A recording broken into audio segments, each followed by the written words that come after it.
to another episode of VFX and Chill. It is the Friday before Thanksgiving of 2024. That means today's Friday, November 22nd. And I am Seth Worley. Over there is Daniel Hashimoto, and down there is Michael Zlapski.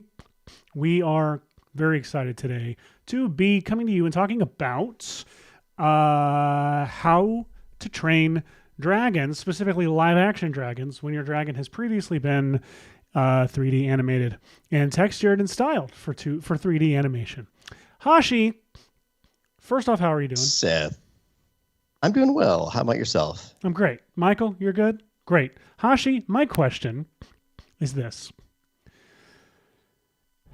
Have you ever trained a dragon or been in the proximity of dragons being trained professionally? Oh, that's a good question. The answer is yes, very much so. Yeah. How to Train Your Dragon, for those of you who haven't heard me do this spiel, was the very first live action movie, not live action, the very first big movie I got to work on. I was with it from the very beginning when the crew was literally fewer than 10 people, almost all the way through the end there, which was a lot of fun. I got to work on some cool sequences from it. I got to the director who is adapting the animated movie into the live action is one of the two directors of the original, which is really great because I didn't know that. That's cool.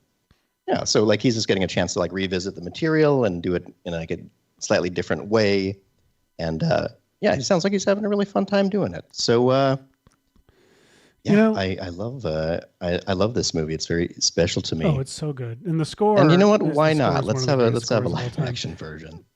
You know, why not? That's how I am about all live action adaptations. I'm like, it doesn't hurt anything to have them. It's a fun experiment, and it's not my money being spent. So do it. That's true. I'm actually particularly excited for the Lilo and Stitch one. Not only having seen that little teaser of showing Stitch, but just because I love the original Lilo and Stitch. I think it's very underrated, even though at this point it's pretty beloved.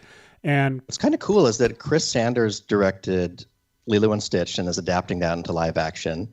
And Dean DeBlois, I hate saying this name because I feel like I get it wrong, is directing How to Train Your Dragon. Fast enough to where we won't hear it. Those two were the ones who co-directed the animated version of How to Train Your Dragon. Oh, so they're crazy. Both making their own live action versions so cool. of their movies. I think Lilo and Stitch is like is one animated movie that I've not really thought too hard about this, but I think it's just so prime. It's like one of the most, what's the word? Like most prime for live action adaptation. I think it's just the particular story and its setting. It's like really, really prime for a cool live action version. I'm excited. But this How to Train Your Dragon is pretty dang cool too.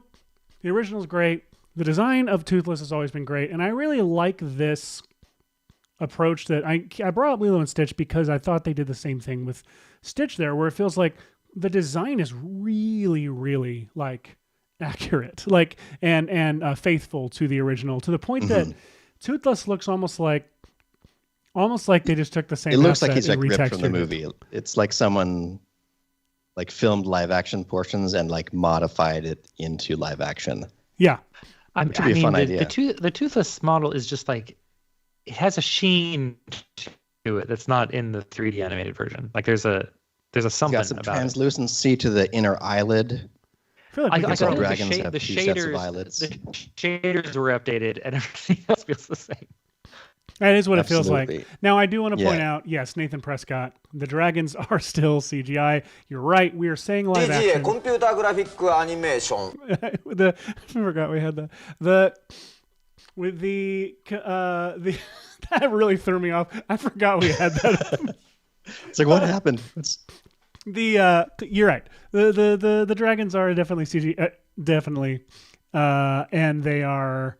We're going to say live action. Everyone knows what we mean when we say that. The movie is intended to appear as a live action film. So yes, I call The Lion King a live action version because its intent is to imitate a live action film and live action footage. So that's what I mean when I say that. But you're right. I am, of course, it's VFX and Chill. There's no way I'm throwing VFX artists like a work under the bus or out with the bus.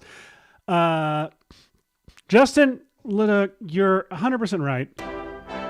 The this is the week of Wicked. This is the Wicked. We absolutely should have covered that this week. We dropped the ball there. And but if you like Wicked and want to see us talk about Wicked VFX, pun not intended. Michael's going to drop our Super Bowl episode link our Super Bowl spot episode link in the chat, where you can go and watch us talking about that original trailer. Sorry, Hash, I talked over you. Heck yeah! I was just going to say, and if you end up going and seeing Wicked in this fun holiday week or two or whatever, I think that we are off next week, but we'll be back the week after with Jason Murphy, and. I don't know where I was going with describing our shows, but yeah, you can go to our VFX and Chill suggestion box and say, how do they do this part of the movie?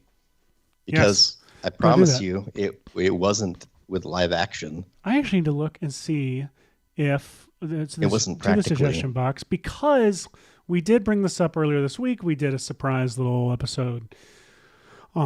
Which, by the way, subscribe to youtube.com/VFX and chill. We did a surprise episode 2 days ago. It felt like Thursday, but it was Wednesday. Hashi walked everybody through your Moves by Maxon and Pose Morphs facial animation tutorial workflow, and everybody should definitely go check that out. Absolutely. I appreciate everyone who came out to see the stream. And let me see. Am I sharing my screen? I'm not sharing my screen right now. I'm going to share my screen real quick, because I have to. Let's see. So on the stream, we did all this work to create a whole bunch of blend shapes from one face and transfer them to this other. And during the stream, I didn't get it properly playing so everyone could see the animation that resulted as a result. And it turns out that everything that we had done on the stream was correct. I just needed to restart Cinema for everything to relink. And check it out. We learned how to. We literally live made all of these different blend shapes. You can see that I'm missing the lip pull left, right, and up and down, which makes a I kind of like that it circular gives it this, shape. I like that it gives it this this big boy caprice lip thing happening. This looks like Andy in Toy Story 2, maybe. We started to dip into the valley, yeah. Exactly. But anyway, enough about that. Let's talk about live-action movies being adapted into, or rather, animated movies being adapted into... Did you want me to stay on your screen? I did. I think you did. I did. Keep going. We would love your suggestions in the chat. But today we thought that we would actually go about trying to kind of, conceptualize and visualize a few movies that we know exist only in the animated sphere that maybe could be translated into the more exciting live action realm. I recognize that. Hell yeah. Is there an artist who designed this buff Lightyear? Here? Buff Lightyear.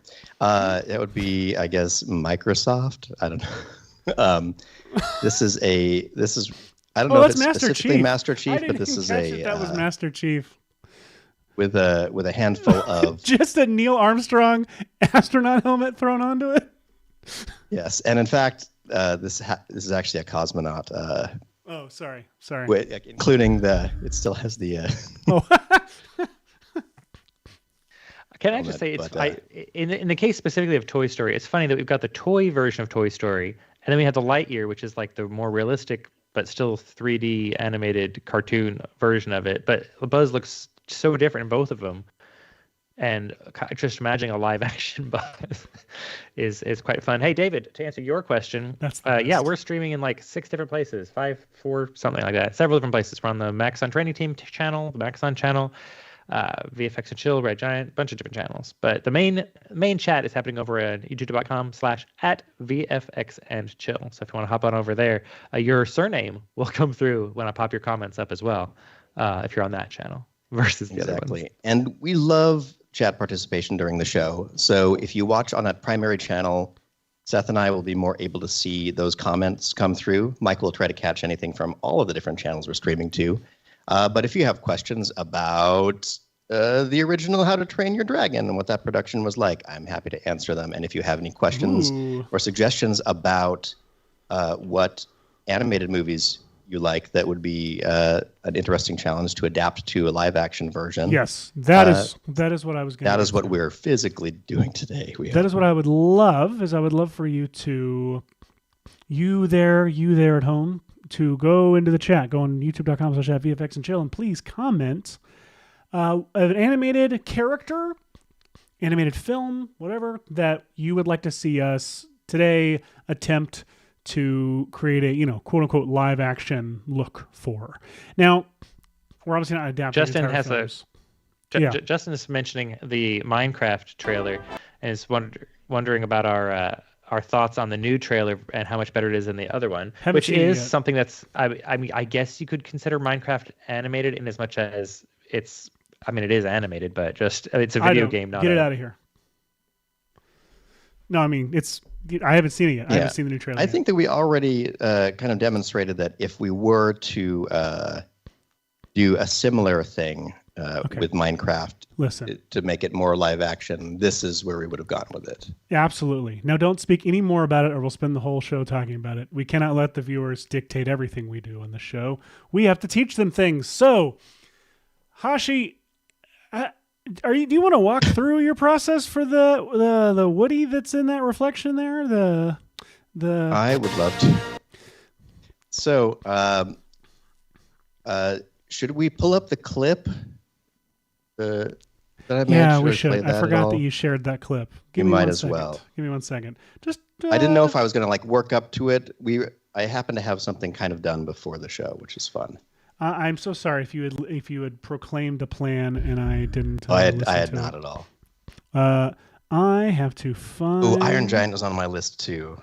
Oh yeah. See, some of these I kind of feel like the X-Winer. Some of them I feel like if Sketchfab's still there, we should just go on Sketchfab. We could just go on Sketchfab and find a really great model already, and then just retexture it in Redshift, right? Which is what I did here. That's a full description of this process. Great. Hang on a second. I just realized that my clip screen is working weird, so give me just a second. So sorry, guys.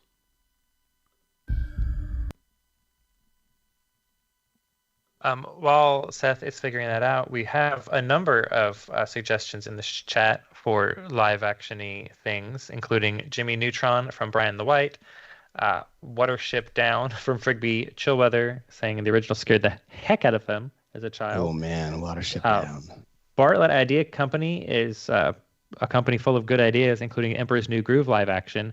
That is my favorite animated film, so thank you for calling that out. Some Nice suggests Adventures of the Gummy Bears. Designer, whatever. Is it Designer? However you pronounce that. That would be great. Suggests live action Iron Giant, which is Iron Giant is on my list too. Which I'll admit, several times in the past I've tried to do a live action Iron Giant thing for Action Movie Kids. I had this whole plan. And I was close to, but to his credit, I could not convince my friend who was working on the when the Iron Giant had kind of a special edition come out. He had access to the full Iron Giant model. Oh, and I was like, you couldn't just accidentally, let that fall onto a USB stick and let me have it. That's a big ask, is what that is. It was a big ask. I asked so blatantly at the time. He's like, can you send me a link? And he was like, of course not. What are you talking about? Jamiro Bruno says, haha, awesome, big hugs from Argentina. Having fun. Dykes. That was my wave to Argentina. Wave. Diner. I can't pronounce that, buddy. The XY is pronounced the same as a xylophone. Okay, how do I do that then? Designophone. How was the D pronounced? And TJ Knuckles says, have y'all covered when, where, and how we can see Seth's movie? I'm dying over here. Not yet. We just gotta wait. I promise it'll be worth it. I promise. It's gonna be worth it. Thank you for asking, though. You're very kind to ask. 100% on Rotten Tomatoes says it'll be worth it. Up on Wallace and Gromit live action, which is amusing because it was photographed. That kind of counts. It's not computer animated. Like it's already photographed with a real film camera, but it's stop motion. Justin is suggesting live action Finding Nemo. Michael Pollack wants trying to find fish. I love the idea of trying to film them. Heavy metal live action. And then Frigby wants the Bee movie or Bug's Life or Ants. Pretty much any sort of bug. Something weird happened. Speaking of the Bee movie, Bee movie 2, and I don't know how it happened. Do you know how to get back to it? Driving me. So I'm trying. Can I get it back? I didn't know. Wait. I think I have it back. Yeah. In the middle of getting ready for the show today, this thing opened up. It's the B.glb in the native 3D viewer program in Windows. I don't know. Okay. It must be like installed. And you never downloaded it. And you didn't. I didn't click download anything it. To open it. I think, like, look at this. I've got this 3D library. It's not in the library. I see a bee. I see a bee. Flying bee. Okay. The thing, it just so somehow, if bees come out of Hashi's computer during the show, now you know why. Oh gosh, can you imagine if you heard this? Like, I'm like, my hard drive's making a lot of noise, and then you discover that it was because there were bees. There were bees. I don't know why. There were bees. There will be bees. Just like that's the note that you see scrawled when someone has disappeared from your life. That's great. It's a great cryptic last message. Okay. So you're gonna walk through your. Well, I have the clip here. Why don't we watch the clip? Oh, here we go. You're a child's plaything. You're a sad, strange little man. I think is playing, but I can't. You're a child's I can't plaything. hear it either. You're a sad, strange can. little man. You're a child's plaything. You're a sad, strange little man. You're a child's plaything. You're a sad, strange little man. Okay. You're a child's plaything. All right, they've heard it enough. Hell yeah. How All right, does so this you've seen work? it a bunch now. So what we have there is a crazy combination of all the things that I know how to do, which are, let me see if I can open this up here. While you're trying to open that up, Dances for Peace suggests Charlie Brown Thanksgiving, which is on theme for today's date. And Michael Pollack suggests Who Framed Roger Rabbit, but the animated and live action characters are reversed. They're switched. Oh, like jeez. that. You know what? Actually, in honor of today, I am going to do that. I'm going to put the Roger Rabbit soundtrack Amazing. up here. I can't play it during the show because it's copyright, but I'm just going to put the art up, right? Okay. Anyway, it was Twin Peaks, which doesn't really... Excited to see what's happening in the background there. Sorry, you can't hear me, can you? All right, here we go. Okay, so this process was really weird. It involved, let me see if I can find my original video here. Probably this one. So I captured myself saying the line, and then You look so miserable. and then ran the NVIDIA build of Deep Face Live on it and exported Tom Hanks frames. And then bit by bit recreated a bit of this costume. This is an actual vintage whatchamacallit badge of the era. Special officer.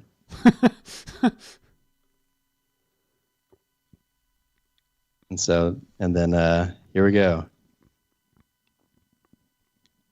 We get that minimal movement on the body. It's just the head mostly animating.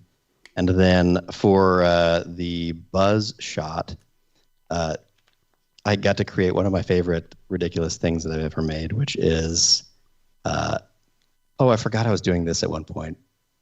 They're in there slightly in the clips, these sort of Toy Story-ish clouds. But I needed an HDRI to like reflect in Buzz's helmet, and so I have this really lousy stitched together thing. Let me see if I can find the copy with Tom Hanks in it. While you're looking, Leduc mentioned randomly. Leduc's on some kind of thing in the chat. I don't understand. It's the usual standard Leduc. You did point out, Justin, that you were on a WB tour, the WB tour, in which they talked about how Clooney loved the Smokehouse restaurant, which is next to WB, so much that he named his production company after it. Which I'm reading. I knew that information actually because I'm in the industry, and we in the know, we know. But what if I named my production company like McDonald's Productions? Do you think I could do that? If you just can you just name it after any restaurant you love? It's a good idea. I'll just go for it. Seth, just to catch you up, Justin Leduc's thing is he missed last week's episode, but wondering if we talked about blank. It's just a running gag, like wondering what our thoughts were on the big, well, quote unquote, big boxing match between the 60-year-old man and the YouTuber, and asking about, what did we talk about the imminent collapse of the middle class? Did we publicly condemn Mr. Brownlee's speeding while driving through a school zone? Do we publicly condemn Mars? Is that one of them? Yes. Did we just share our thoughts or feelings on Charlie XCXC's great performance on SNL? Missed it, but loved the Lonely Island video. Yeah, so lots of wondering what we talked about. It's just his running humor for those of you who are in the VFX and Chill chat. For those of you who don't know what Justin Leduc's doing, it's a little something he calls humor. That was the first time it has ever automatically pulled that drop. I could not get this thing to understand his name, and so I've had to manually do it, and that's the first time it ever did it on purpose. The time that I roasted him, it was like, oh, he's talking about Leduc. Amazing. Okay. That was the whole process for this. Threw in a dome light with that really crappy HDRI, but it works because all I needed to do was reflect something kind of back. He is so sassy. He really is sassy. So this was created by some sassy converting this little bit of a cowboy collared shirt recolored to slight woody colors, and then using generative fill to put in the rest of a body standing there. And it works so great. In response to Justin. No. Sorry. And then, Master Chief, I modified. I redid some textures. I removed a couple of weird facets to try to make this a little bit more Buzz Lightyear shaped and proportioned. Added this weird red button, which is actually part of the cosmonaut helmet. Oh, weird. And then, what if that button is like remove suit, and it's that big on the front where you can just like, it was a mistake. Oh no, and the suit just comes apart. Ridiculous. Russians. Everyone knows it's the deploy wings button, which still deploy wings. Oh, wings. Wings. So like chicken wings. Wings. They come out of the stomach. Deploy wings. All right, so that's how I did this shot. It was a lot of fun, and I also grabbed some stills from The Quick and the Dead as background plates, because Quick and the Dead has some of the best stylized ridiculousness. It's great, but Quick and the Dead took like 360 HDRIs like as part of the film. Naturally, and they distributed them for free to everyone. No, but that's what Tom's background is here. And though Buzz's background is that HDRI with the clouds, just blurred as much as I can, so you can't see how bad the lighting on it is. And also, there's a second sun behind Buzz, which doesn't really work, but it was the part of the town that looked the best behind him. 100%. It's one of those two sun towns. It's a Michael Bay universe. You put the sun wherever you need it, and right into lens. It's always over your shoulder in the Michael Bay verse. That sounds so sweet. And then like standard super comp stuff, which is all like. Did somebody say me? Added some nice. I don't know how well the detail is coming through on the stream. I'm seeing the grain. Oh, yeah. Added some optical glow from that glows all the way out past there. Some diffusion haze right here. It's subtle because I dialed up the shadow amount, which is so much the about that this is protected from it. And then some light wrap, which is a little bit less subtle, but it made it so you get a nice. Look at that handover from the foreground to background right there. It's kind of cool. It's one of those things where, like, up close, like I'm so in love with how every little part of this looks, including the stupid cartoon cloud shape. I wanted a little bit of an Andy's Room tribute, but then once they get lens, like I tried making them live action-y. Where did I save it? The clouds? Yeah, that's what I was thinking. The clouds. Like, you kind of want them to be the live action-y versions, right? But then, let's see. Let me turn up one of these all the way.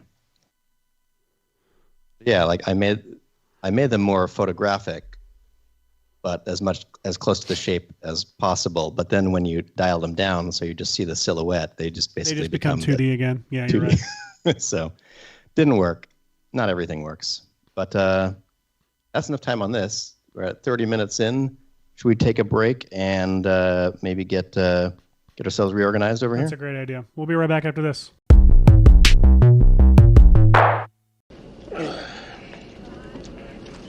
Oh, that feels good. My dogs are barking today. Oh. That feels better. Welcome back to VFX and Chill. We're turning previously animated things into live action things. And by live action, we mean live action styled things. I am currently I'm going to be doing you all have suggested some fun things for us to turn into live action versions. Hashi, do you have one? I'm curious about Iron Giant, and I also forgot that I had started working on this adaptation over here, which is taking a realistic quote. It's doing a lot of a quote realistic deer model, and tried going into the texturing and adding more Bambi-like coloring to it. I was trying to figure out how to do the head, because Bambi's head is very big, but a real deer's head is very small. And I found that this size proportion kind of worked pretty well, because in a wide shot, it could look like a deer running around or sliding on ice. But if you ever wanted to do a cute shot from the front, all you have to do is let the camera work do the I would say the legs, big head thing. The thickness of the legs from the front looks good. From the side, they look too fat, and it becomes kind of a cow like look. And that sounded so rude, but I actually mean it literally. It is surprising how much a deer looks like a cow. Yeah, when it sucks. Because in my mind they were more on that they're more toward horse, but really if you look at them, they're more toward cow. Yeah. Yeah, but they're spindlier. I feel like that is a pretty hefty fawn. I want a pretty hefty fawn. Spindlier, ganglier. All right, let's all deer types are cool. What I would do to do that is I'd actually probably grab the inflate brush. All deer are beautiful. And hold down is it the shift key? Look at that. Hold down the shift key on the inflate tool. Oh, I'll put on symmetry. And I hold down shift with inflate. Look at that. Spindle these legs right up and maintain the fact that this is already a rigged deer. Look at this. I still love this silly technique where if you grab the multiple joints at a time, like the spine through the head like this, and then you click on your rotation tool and you make sure that it's on per object transform, that you can do this. So I grabbed one of the spines. You don't need that. Nice. Look how cute. That is perfect. So, I mean, if I were animating this and I just needed to have like kind of a looking around thing like that, I would 100% use Cappuccino for this and just have it play live in the viewport and do that. So I didn't would have bring to some like cappuccino as well, and then animate. Anyway, so yeah, at one point I thought that I might do some vampification stuff on here, but I don't know. I think I like the idea of the Iron Giant better. But I'm going to see if I can find an asset in the meantime. Do it. Let's go to Sketchfab Importer, which I think still works. I think Sketchfab is still technically alive. Is it? Do we have confirmation? It worked for me bringing in what I've got here. Okay, here's a neat build. That's the Iron Giant. I think this one is more character accurate. That looks pretty good too. The third one is very dramatic pose. Look at that thing. Hell yeah. Amazing. So I'm going to decide on one of these. I'll have to see if any of them have a rig already. Better, stuff going for them. You know what? I wonder if I still have them because what would I have called it? Hashi looks through files. We need to get you one of those extensions for Windows that indexes and searches your hard drive really fast. You can just type in something and have it pop up really quick instead of waiting for Windows to search for forever. Ooh, let's see. Iron Giant, Elements, 3D stuff. Let me see what these look like. What? Whoa. Chillin'. Hey, look what I already have on my hard drive.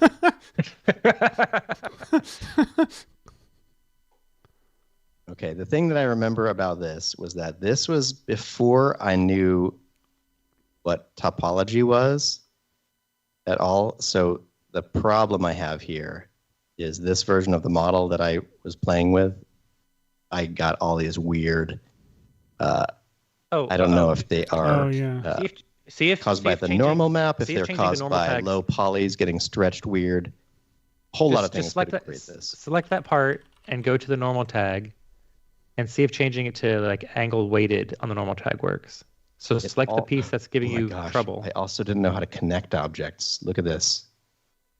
These are all objects with a skin and weight tag on them. Oh gosh, I'm getting rid of these immediately. Never mind, we're doing a new Iron Giant. It's not worth it. New Iron Giant. All right, what are you up to over there, Seth? I'm not ready to show anything just yet. No problem. In which case, I'm just going to connect to Sketchfab again, and I'll grab an Iron Giant that I like the most. This one really just feels like the character, so. Who made it? By Eternal Realm. Ooh, Thank you, Eternal Realm. That's the best place to grab a. What size is it? Throw a human in there, like a procedural person, and see what size it is. So it's iron miniature, not an Iron Giant. An Iron Mini. Let me see if it's okay, not rigged or anything like that, which is fine. But I can at least. Whoops. I don't need to do anything special to scale it up. How big is the Iron Giant in relation to humans? In relation to humans, Giant. Human sits comfortably in his hand, so probably this big would be my guess, because the hand is like a little couch if you're a grown-up sized, and a little cradle if you're a kid. But because I'm going to throw this to... Yeah, I don't really need to worry about the scale yet until I'm doing anything with physics, which I don't think I will be. Okay. Well, yet. I'll wait until I have it. Yeah, but then you're going to want it at proper scale. Well, I have no idea if Mixamo will even give it back to me in a proper scale. Okay, there's that. Let's get rid of the ground plane. It's a cute pose. That is a but cute pose. I need to undo the pose. Let's see. So to undo this pose, it looks like it all came in as one object. If you're ever working in a situation like this, there are a couple of things you can do. One thing you can do is you can select some facets. One thing you do is turn off your computer. Section. Let's turn it off, throw it out, start over, find something else to do. So I can tell that I want to reposition him into more of an A pose. So what I could do is I can grab these polygons and I can just kind of hold down Shift and try to paint a few polygons on all of these little pieces that I think belong there. Whoops. Oh, no, I didn't mean to grab. Whoa. And then once I've sort of like painted selection onto these, I can press the shortcut UW, which selects all of the connected assets. Oh, Hashi might need to optimize this. He's a very like not... the whole thing might need to be optimized first so they connect. Ooh, interesting. So will running connect... will running optimize, will that mess up any overlaps? Like, depending I know on what your that connect settings are. would. Yeah, you need to UO, but you might want to check the settings on your optimize command before you do it. No, so I was really hoping that these would be really clear. Hopefully, running optimize command will still give you the thing you need. Okay, we'll try that on the other hand. I'm going to do that. First, I'm going to try this dumb manual method. UW. Oh man, these are really just not connected to each other? Nuts. Now I'm not doing any teaching that I thought I was going to. Fine. Okay, if I went to I'll deselect everything. Let's go to the model and say mesh, add, subtract. Oh, remove, Actually, no, where remove, it is. Optimize. And if you hit the little... the commander. If you hit the little gear icon, you can adjust some of the settings the optimize command does. But let's just see if it's done for us. Select one of the arm polys and UO, and we'll see if we got it. Or UW, I mean. Okay, so let's open up that tool. So we'll go to Mesh, remove, optimize, but I'll open up the little thing. So we're going to optimize polygons and use points, blah, blah, blah. Say, okay. And now let's try grabbing some faces on this. Grab those and say UW. Yay! Michael, you're a genius. Michael, you're a genius. That's why I'm here. I love that I fought Michael saying, who said this immediately. It's like, just optimize it. It's like, yeah, but I've been able to do it without having to do the thing that you said before. Renix says, what's up? Can you comment on Black Friday deals? Yeah, some of them are great. There you go. Done. Are you asking if Maxon's going to have any? And to that I say, nothing has been announced at this time. But if anything is ever going to be announced, you can be sure it will be quite nice and loud on our social media channels. So follow Maxon Red Giant or whatever your favorite Maxon tool is on social media. And if there is a Black Friday deal or a Cyber Monday deal from Maxon, you'll 100% hear about it. Okay, I think I've selected all of the hand properly here. Let's check. Let's test. Do that. Yeah, we got it. It worked. Nice. Now, there are two things we could do. We could, and I'm actually going to do this. I'm going to split that off of there, and so I can just work with it totally separately. Oh, I thought the new. Oh, I'm in 2023 to have. Yes, the new one automatically deletes. Yeah. Mm-hmm. So never mind. Let's just do this, and I'll grab the anchor point and move it up here. Then I can go to rotate and just rotate, undo the axis tool, and say rotate that way. Oh, I shouldn't rotate it that direction, apparently. Okay. Now we've got that in a slightly better pose for now. Do the same thing over here. So yeah, quick recap. I'm just trying to select some of the faces on all of these fingers and bolts and things like that. Some of the faces on all of the pieces.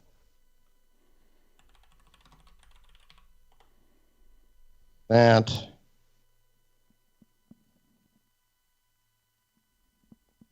Okay, when I think I've done so, then I can press UW to fill in the selections, and I can sort of see there are a couple of things that I've missed.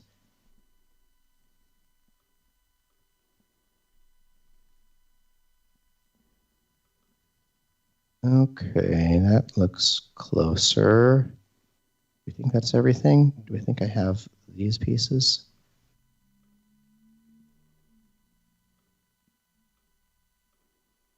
Nope, I'm missing that.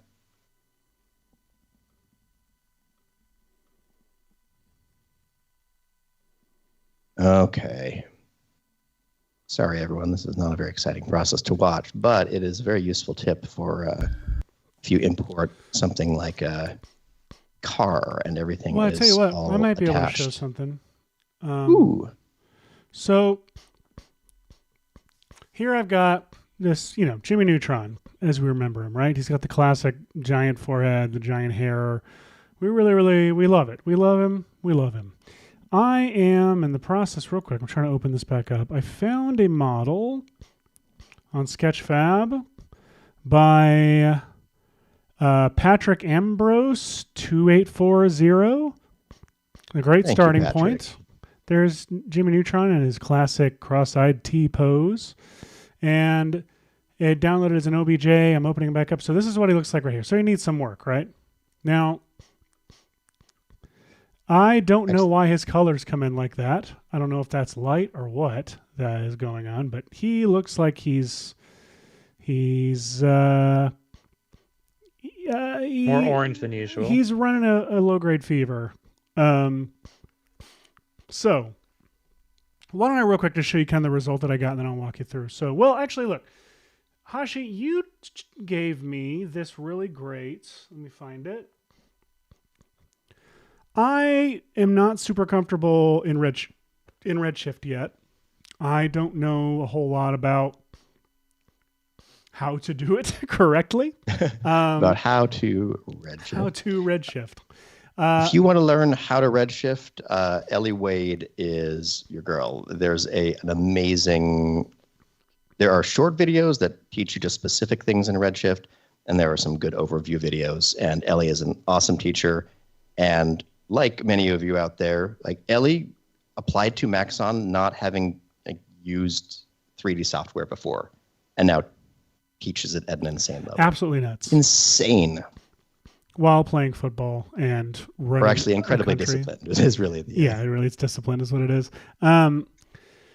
So like I think these are all Redshift, right? So let me download like this glossy or this old gloss one. Click download, and I'm gonna bring it into here, and I believe that it's right here. So if I double click on this, it comes up with the node editor. This is the part that scares me, right? And node probably editor. Scares anybody who doesn't know anything. Node editor. Like me. And so what the hell does this all mean? Hashi, am I allowed to share the image that you shared with me earlier? Yeah. It was literally in a search that I did for how to connect different types of. So I'm sorry we can't credit whoever made this. Let me see. I can probably find out who that was by. I have this image. Find out who it's by so we can tell people where to look for. But this is a really good guide for me. This doesn't immediately make sense to me, but it does point me in the right direction of sense. So I am not going to even try to explain how this works, but all I'm going to say is I was able to very quickly, and again, I'm not very good at Redshift, very quickly work up some textures that I actually think make this model like look really cool in live action. Let me show you the final render that I made very quickly. And there it is. I love the skin. The forehead is about the right size. I agree. The forehead is the right size. So the hair used to be the right size, but isn't what it used to be. Redshift. This is like James Neutron.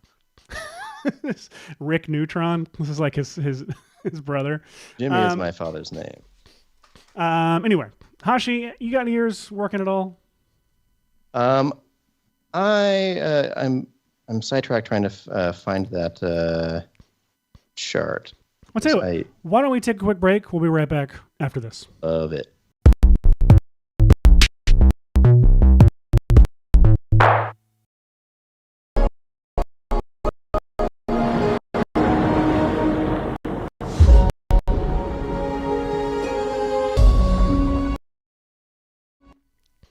Welcome back to VFX and Chill, where everything's working perfectly. Woohoo!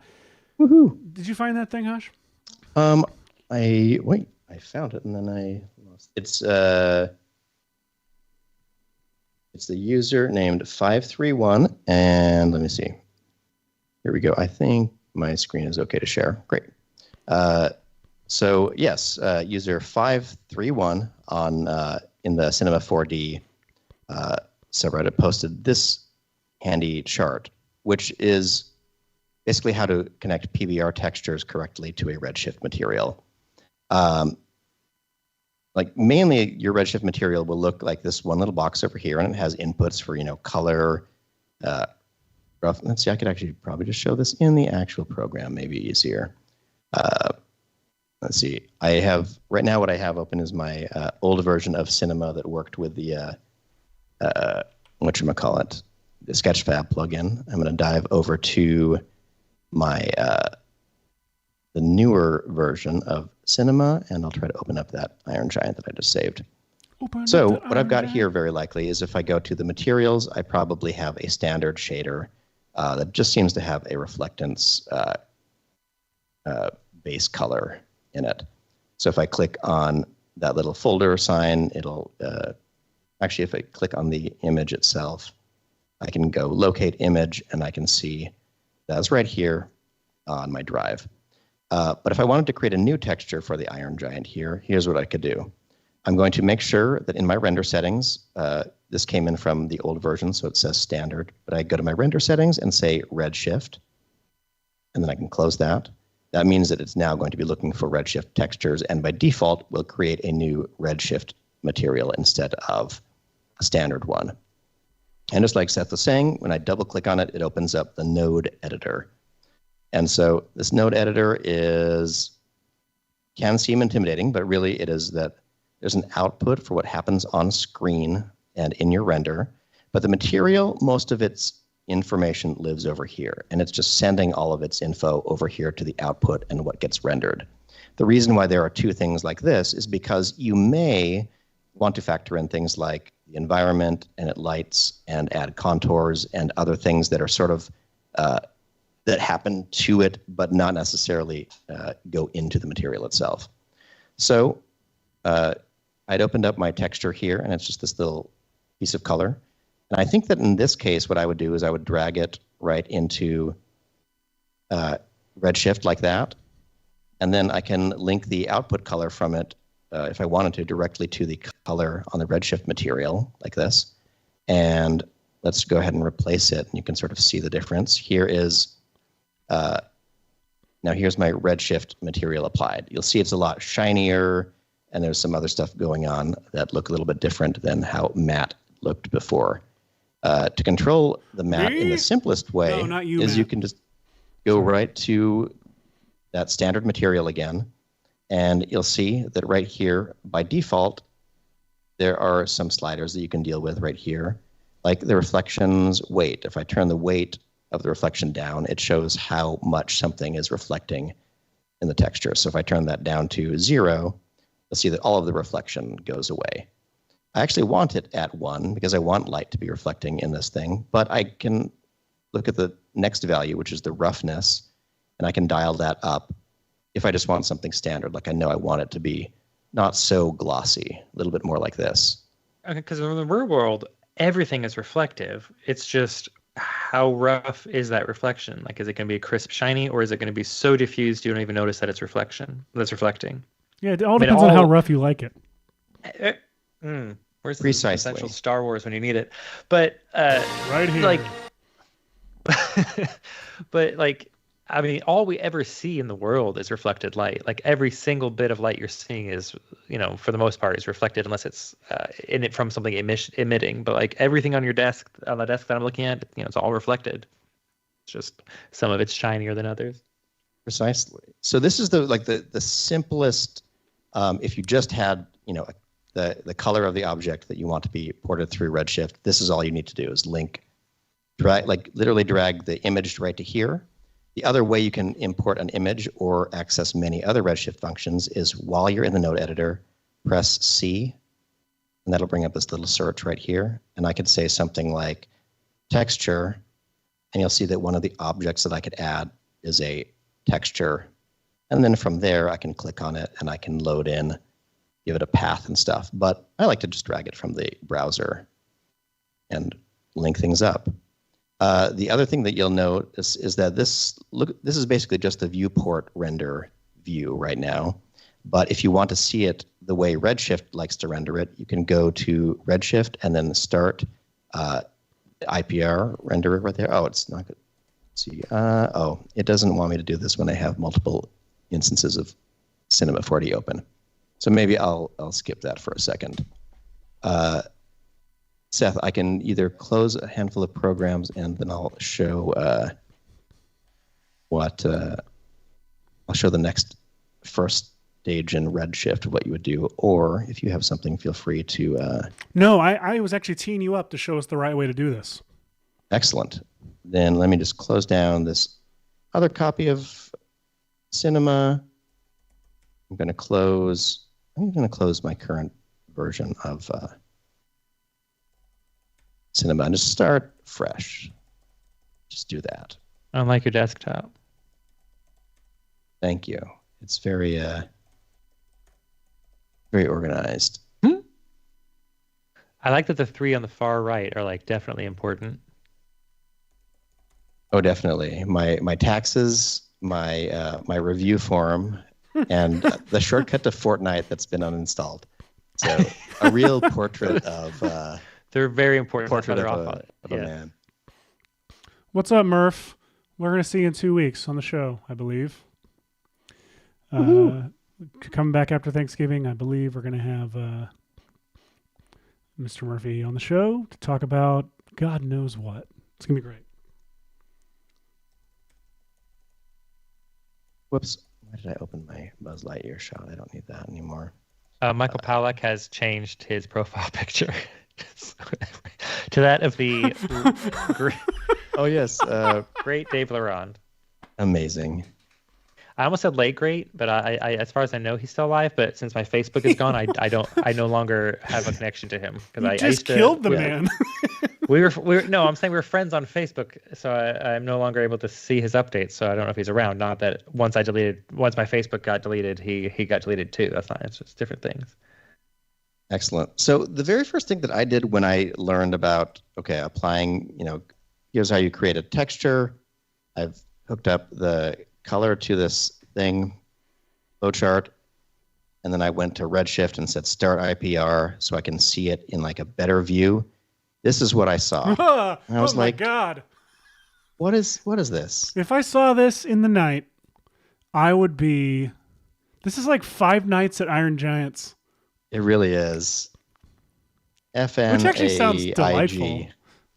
So the problem with this, and this is why I was like, I don't get Redshift. This is silly. But Redshift really wants to be rendering things realistically. And right now, there's no environment. There's a nothing void back here. So luckily, you can easily correct that by just going up to the asset browser right here. And you'll see that once you click into it, there's this whole category called HDRIs. I can double click into there, and then I can take any of these. Let's find a fun one. Here's like an evening sunset. I think this is a cool one. And I can just drag it like this and let go into the comp. And what that'll automatically do is it will create a dome light right here with that sunset image as its texture. Man. Still terrifying. And now, but suddenly, beautiful. You can see that now Redshift actually has some additional lighting and information to work with. And even though we all remember this is a very simplified texture, there's not really much going on in it, you get a really cool result. What's cool about this is if you go to the dome light itself, you can adjust its intensity and exposure on the object. So if I turn up the intensity, the background will look like it gets brighter. And I could also turn up the exposure of it and kind of adjust between these. I don't know if I can scientifically explain what's happening between these two. You have to. You have to right now. Fine. Intensity is how intense it is, and exposure is how exposed it is. Wow. So check that out. And now from here, we can add additional cool lights and things like that to make Iron Giant look even cooler. So I could add in, say, maybe an area light, which will appear right in the middle of Iron Giant right now. But I can rotate it. Can you also to be when more you get a this chance, direction? When you get a chance, could you? I don't know how to say this without giving away the joke. I'm going to put a request for you in our private chat. Sharpen his teeth. Speaking of, Justin LeJook is planning a trip to the dentist's office and is wondering if they should cancel the dentist appointment so they can stay here and watch the show. Justin, I feel like dental hygiene is very important, and you should not skip out on your cleaning. Yes, we don't officially recommend skipping medical or dental treatments. That's pretty fun. All right. I now need to go refer to our. Fair enough. One thing I think is really interesting is that Yeah, I know. One thing I think is interesting is that Redshift manages, for the most part, to translate the standard materials that are on his eyes somewhat correctly, which is nice. Now, one thing that one of the next things that I could do is over here in the asset browser, because this model was like kind of a toon shading kind of coloring on him. I could actually go to materials here and say, let's go to our metals that come included, and let's see if maybe some like galvanized metal or something like that on the Iron Giant as a whole would look better. I just dragged it on over, and it's loading all of the little bits and textures into there. So a galvanized metal, let's see up close, would look like. I need a very generic like metal scratches situation. Let's see if we have something like that. I mean, keeping in mind that the Iron Giant isn't all the one kind of metal, you would want to split the model up or make polygon selections for different materials on different parts. But for this general overview, we can throw on whatever we want. Very true. And here's wow. Now we're getting into the Five Nights at Giants scenario. Five Iron Giants at Five Iron Fred Nights. And Five Iron Frenzy. Five Iron Frenzy at Iron Giant Night. I don't mean to be doing this. That was just for you and me, Mike. Okay, let's see what the aluminum texture looks like. Speaking of Fire and Frenzy, I had a general meeting this week with a producer, and we were talking about. They were a delightful person. I'm not going to out them on here because they didn't want to be talked about on a live stream. But they were asking me about living in Nashville, what my parents did, and I mentioned, well, my parents worked in Christian music growing up, and we ended up talking about that for a great deal of the meeting, which there's tons of content to talk about there. But I remembered that I had this back here. I figure why not just show our audience this too? Stand by. Are you grabbing your Dove Awards? No, but I can. Amazing. So what I'm doing is I'm grabbing my mom. Oh, it's your mom. There's mom. That is incredible. I just yelled, I'm grabbing my mom loud enough for the house to hear, everyone upstairs. But this is my mother. This is her album, Ever Faithful. This is her favorite cover, too, because it's entirely That's her phenomenal. face. Anyway.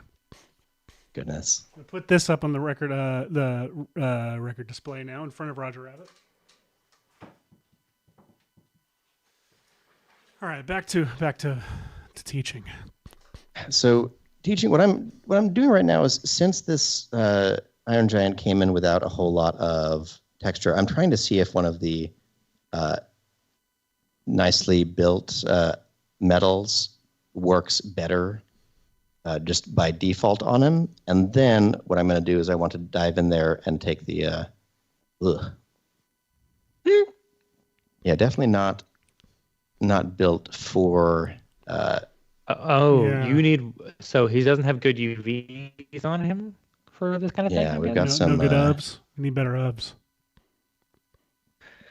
Ooves. If you don't have UV set up in a way that's going to be working out for you, one thing I like to do for a generic metal material like this is using Maxon noises in a Redshift shader to drive the roughness and other things like that. So you get nice detail, but without having to have good UVs. It's looking better now. That's a fun idea. In fact, why don't we do that? Let's just dive back to fix those the Uves. Redshift material we were creating right here. And you'll find that if you've played around and created textures using the attributes menu and or the material manager in old Cinema, this is actually a lot more fun. It's just new. So in here, like I'd mentioned, you can just tap the C key. Why not do the thing that I'm asking you to do? I'm going to type Maxon noise. Make some noise. Oops. It does sound so close to make some noise. But why am I? Oh, there we go. Sorry. I hadn't clicked into the window, I guess. So if I type noise, there's legacy noise and there's Maxon noise. Maxon noise I can throw right here. And like Michael was mentioning, I could drag this and connect it to the roughness, for example. And now you'll see that there's this like noise pattern that's going through all of it, just straight right out of the gun into the that's cool. Reflective surface. I would scale it more just to give him scale, because right now he looks like a toy. Naturally. So there are a couple things that we can do. Right now, the Maxon noise is feeding straight into this. You don't want. And there are some ways that we can go into the Maxon noise itself. Hashi, did you hear Michael say you don't want that? I don't know if we he knows. He's going on. I was just agreeing with him. He was saying that, and I was like, you don't want that, because I know he's about to show different ways of adjusting these colors. Because whatever you feed into these channels, white is basically number 1, black is a number 0. So this Maxon noise right now is going from full roughness to full no roughness and everything in between. And you're not going to ever want that. Very few materials in life are fully one or fully the other. You're probably going to want to tweak these colors somewhat to be somewhere in the gray areas, depending on how rough or smooth this material is supposed to be. And Hashi's about to show you a couple of different ways to do that. As long as you both know what you're doing, that's great. That's classic VFX and chill. You're welcome to correct me, because I'm just showing you the few things that I have learned. So one thing that I've learned is if you have a noise input like this, there are several little things that I'm going to pull into this. One is called a color correct, which is kind of cool. One is called is it mixer or is it blender? It's not Blender. Let's see. Is there really something called Maxon Blender? That doesn't sound right. No, it's Material Blender. But that's not what. That's not what. Is it Material Blender? For. Yeah, but it's not what you want. I want a. It's in the color section. You can just search the sections. But color. The thing. Yeah. The thing I usually almost always use in this case color layer. Color layer.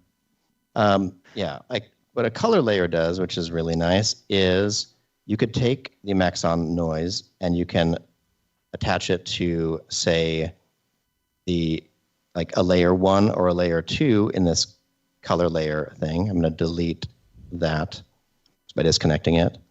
And now I can have the Maxon noise be a generic noise, and then it feeds into this color layer where I can enable up to 7 different inputs as I add them to mix different types of noise together and choose the blend mode and choose their opacity away, which is cool. So I can connect this to the roughness and it'll look the same as it did before. But maybe in here, let's add that color correct node in between. So I'm going to expand this, put this over here, and then connect this to that and that to that. So now, right now, it's all the same all the way through. And at any point, what's really cool is if you want to see how Maxon noise is appearing on your model, you can press this little S button, which will solo it. And this is very, very helpful when you're just trying to figure out how the scale and stuff like that. So I definitely scale it down. So right here we can go. I would also change the noise type to something more like Zada or Nucky or Those other fun ones. Any of the Luca. Mario Luca's characters. very organic. Let me see. Yeah, I like Luca a lot. Luca is great for just any like weird living or growing kind of thing. Let me see. Octaves. Wait, I want fewer, right? Now, if you want to change the scale, you do that under the input section, which is not twirled down below. Down, move mouse down, mouse down. Oops, thank right you. there. Overall scale. So now I can do this. One thing that I'm going to try is, let me see if I did stretch. Yeah, you don't want that. If I stretch it out, sometimes you'll see that your model favors something. So if I had one copy of noise that looks like this, that's kind of stretched tall, you'll see that it makes very vertical lines here. I'm actually going to hold down Control and create a copy of that here and solo this. Solo this. Yeah, there we go. And then I'm going to go to its overall scale and turn it down, because I think I could use this to sort of drive sort of that brushed metal look, but I don't want this to be the only kind of noise, is this up and down noise. I want it to be mixed with kind of a broader other noise. So I'll unsolo it, and right now you'll see everything coming together. So way up close, there is some of the really stretched out noise. Actually, there's none of it. I'll enable it there. And let's try some blend mode. Let's try overlay, and let's try the weight of that really stretched out one to be about half. And so you'll see there's a blending of the stretched out one and the wider pattern. Let's make the wider pattern even bigger and get rid of the distortion on it. And you probably want a base layer in there too of like a gray color for them to both be fading over top of. Now, normally what I do... It all still feels big, though. Just it still feels like he's the Iron Giant Mondo toy. He needs a bump map on there too, but hang on. We'll get there. It's okay. One step at a time. Damn it, Michael! I'm turning down the amount that they're both going in. Okay. I added a color object, which was, again, you press C, and then you type something like color, and then you see the items you can drag into there. By default, this was gray. So now the base layer is gray. This layer 1 is right now set to a normal blending mode, but maybe I'll change it to overlay. So from the noise I'm getting... It's just leveling up detail. Now, usually what I do when I'm putting noises in to use for roughness maps is I usually like to use a gradient ramp, which is like a Colorama in After Effects or gradient map in Photoshop. But what it does is it remaps the white, black to white or the 0 to 1 input to other colors. And usually I'll pick the maximum roughness I want and the minimum roughness I want just in grayscale values. And then that way I have full control over it. So I would put that at the end after the color layer, for example. That's cool. Or you could use the color correct node after the color layer and just lower the contrast. Like there's so many different ways you could do this. That's clever. So a ramp is basically like a whatchamacallit. I don't know. What was I going to say? DBS is asking, hey, do you guys read chat? Indeed we do. No. We do. Wait, Michael, is this how ramp is supposed to work? You input to it, and then it's taking... So solo it, and then, so hit the solo on the ramp node, and then go over to the ramp and like crush the whites way up, for example. Like the bottom, the color chip on the bottom. Just grab it and slam it, and you'll be able to see what it does. I see. So almost all the values are pure white now, which you don't want.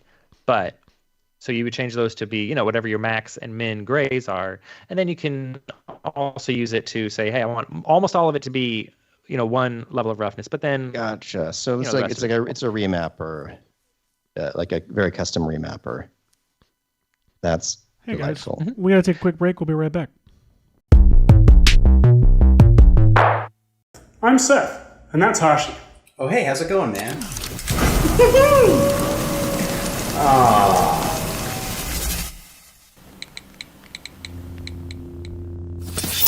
God, what the? Oh, come on. God, what? Come on. You serious right now? Ow! God, what the? Oh. Oh, come on. Ow! God. Ow! Seriously? Why? Why? Why?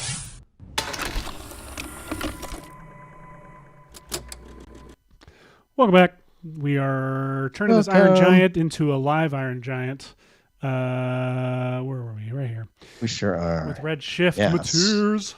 So yeah, basically this ended up being a little lesson in wandering into Redshift if you've never played with it before. And the fun thing about... Also just for funsies. Yeah, just for funsies. Like, look at this cool noise pattern that we made. Oh yes, Jamie's here. Hi, Jamie.